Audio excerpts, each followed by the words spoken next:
Tacoma Rock City, hanging out with the Big Wheel Stunt Show. About to unleash a new CD, Cheetah Milk. So for starters, why don't we say who does what for the people who don't know?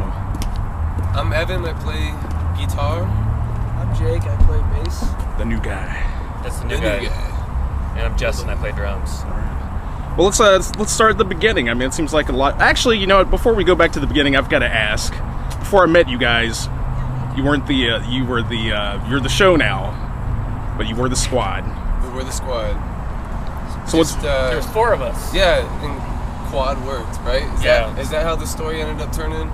Well, and I don't think there's a real story in concrete yet. Thanks again. Hey, take care, Janet. See The you guy again. who was no longer in the band sort of came up with the name, and we didn't want to deal with any fights and whatever. So we actually added a "the" and changed squad to show. It was brand new. It was the that did it though. It was the. It's a new band. It's like the movie. The what's the Facebook movie? The Social Network. He took off the "the." It's a whole different thing. Yeah. Exactly. Whole different vibe. That's the whole reason we did it. Was the whole Facebook influence. But I think the show started to work better later too, because things got more intense as they progressed, you know, and as it turned into the show. So it just worked. Well, when we wrote it down first, when we first wrote it down, it looked better too. It was like, oh, that should have been the name in the first place. But the squad, yeah, right, because the squad was more about the squad right there, but now the show can be everybody. Exactly. You know, it took me a second to adjust since I first saw you as squad. So I was like, but then show was growing on me. Cool. They do put on a hell of a show. You put on a pretty dynamic show. So, but before we get into that, well, how did this band start? I mean, how did you guys? You're the new guy, so how did the two of you first start, and then how did you come into the mix? I think the beginning was I moved here, and Mikey and the other dude that we were jamming with at the time out in Gig Harbor, were looking for a band at the same time. So we kind of met through Craigslist and all that, and went through a couple drummers. Almost had one, didn't work, and I met Justin at a jam night, like probably a month later, or a month after I met those guys, and we already had the drummer, so I wasn't worried. Actually, the drummer at the time introduced me to Justin, and then that drummer ended up leaving the band before we even did a show, and I was like, well, I know this guy Justin, man. I don't know him very well. I met him once, got his number, and it's like, called him up, and it's been bliss ever since. I want to kiss you later. Okay. The budding romance of But what is it about? I mean, obviously you stuck around together for a couple of years here. I mean, what is it about the two of you? Well, there's a different three to start out, but I mean, what was it that made you kind of like spark and decide to make some music? And here's what I think, man. I'll say my piece and then I'll stop talking. But Jake was in another band. He was the fucking. Can I say fucking? I don't know. Oh, you can say what you want. Man, he's like the best bass player around, man. And I've said it a million times. He doesn't have to agree or whatever. He can hate hearing that too, whatever. But Justin and I knew that, and you know, we had a great bass player at the time. But it just the way things turned around, man. It's like something sparked as soon as we got together with Jake and started rolling, and. You know, you go through your phases, but it's like there's always a new spark every couple months, and we're like just brothers, man. It's like little brother, medium brother, big brother. I used to be the medium brother. Yeah. He's gotten bigger. Suddenly I turned into the old man of the group now. Jake, he couldn't split the difference between Evan and I. He had to go like more towards, you know, just close after graduation, college graduation. No, college age-wise, you know. But I don't know. We, you know, from the get-go, when Stuntman Mike was our bass player, you know, we were just a real hardcore attack band and wanted to play as many shows as possible, as many places, and just we carpet bombed the Puget Sound, and you know, went out on a couple short tours.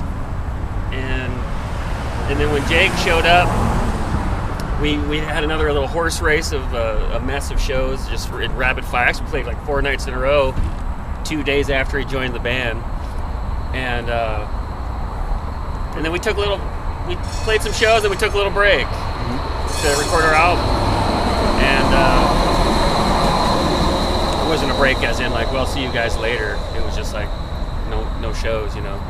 We did almost a month. 30 shows in 10 months in Tacoma last year, and decided, okay, maybe we'll take a breather from T-Town, you know. You've saturated the market. Yeah. So now we're back, and we're feeling it's like a Mach 4.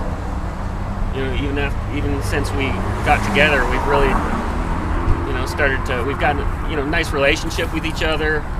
We're more, you know, we're friends, but we're more than friends. We look after each other and care about each other, and I don't know, you know, from a musical standpoint, we've gelled a whole lot more here. You know, 6 months. You can see that. You've been in the band 6 months now, Jake.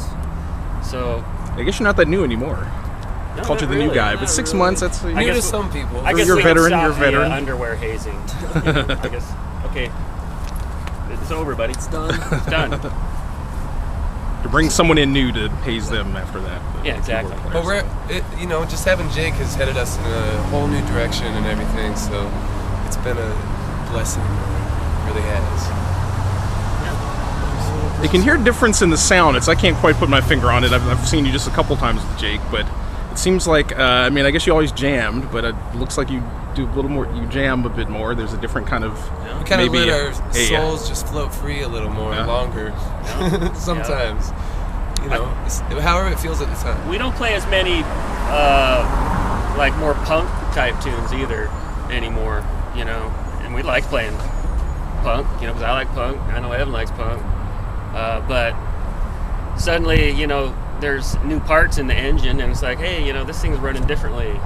We can actually take this around for a stroll and out into the back roads and, you know, see where it takes us. And, you know, we've stepped into a little bit more, some more blues feel, and then a lot of stuff is actually, it might feel like a blues feel, but it's actually not a, you know, blues song or whatever. So, you know, we're not reinventing the wheel, just sliced bread, Definitely... throw some butter on it.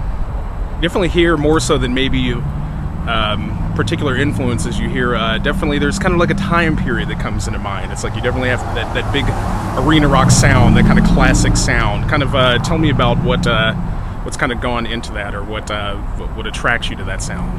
Well, on my part at least, man, you know, I'm all about vinyl for one, but 60s and 70s music, man, and that's what's inspired me the most.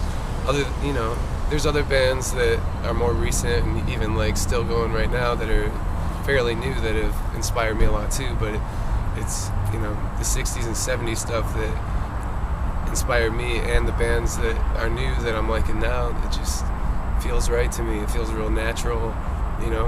I like some processed music, but not very much at all, you know. Just a very small amount, so I like anything, you know, I like the stuff that's real natural, so that's what comes out of me when I play it. I feel I just let it flow if I can, you know. Sometimes it's hard to just let it flow and it doesn't work like that, but that's what I try to go for, which is actually not trying, because you're just flowing after a bit. And it comes through in the live show, of course. I mean, you definitely a big part of the show. Part of the the show is you get out there in the crowd and you do like you let it go. I mean, kind of tell me about how you have developed your maybe sense of style, your showmanship. Well, I just go by what I've seen either in person or on video, and if I'm watching a band and the guys come out and rock in my face, and they can tell I'm feeling it. We basically feel it together, and we're both part of that show, So yeah, it's that energy, just working together. It's definitely it's a two-way street. We fox together. Yes. Well, he's an acrobat too. I mean, not professional, but I remember a couple months after meeting him, we're having a photo shoot down at the state grounds in Olympia, and suddenly he just starts running across the grass and starts doing a couple cartwheels and then does a back handspring flip in the air.